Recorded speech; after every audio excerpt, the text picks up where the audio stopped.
Pinaspasay ang pagpangandam sulod sa Magsaysay Park, Davao City alang sa pag-abli sa tribal village nga kabahin sa pasundayag ug pagsaulog sa ika-39th Kadayawan Festival sa syudad. Iyahay og pagpanindot sa ilang tagsa-tagsa ka tribal house ang matag tribu.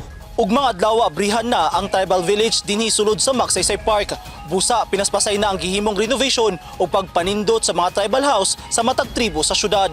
Ang tribal village gilang kuban sa Onse ka mga tribal house nga nagrepresenta sa matag tribu sa syudad. Garbo nila nga mapakita ug mapasundayag ngadto sa publiko ang kaabunda sa ilang kultura ug tradisyon nga nagpabilin gihapon nga buhi bisan sa kasamtangang henerasyon.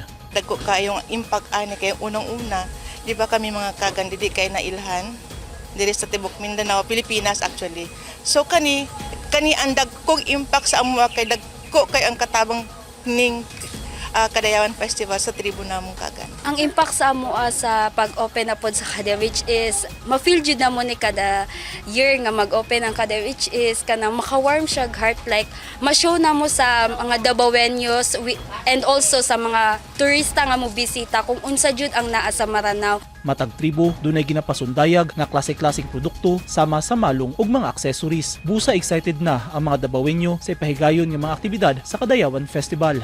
Kadayawan mao jud ang among ginatangan diri labi na diri sa Magsaysay Park. Labi na sa amo ang tribo nga bagubok lata man ko. Mo ni siyang amo ang akong ginabisita pod isa. Hasta ang tagalaing lugar nga kasikbit sa Davao City, excited sab matag Kadayawan Festival sama sa pamilyang lumayog nga gikan pa sa Island Garden City of Samal sa Davao del Norte. Sumala nila nagasuroy gyud sila sa Davao City hilabi na kung Kadayawan kay daghan og kalingawan. Gusto nako nga makita nako ilang mga sundayag ba. Siyempre na maginay mga kalingawan tanan sa mga dunay bay mga negosyante nga manulod diri nga magnegosyo sabay naman na.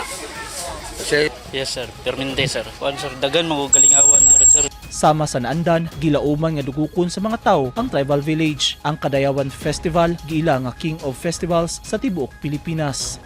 Eugene Hinutan, Newsline Philippines. Stay safe.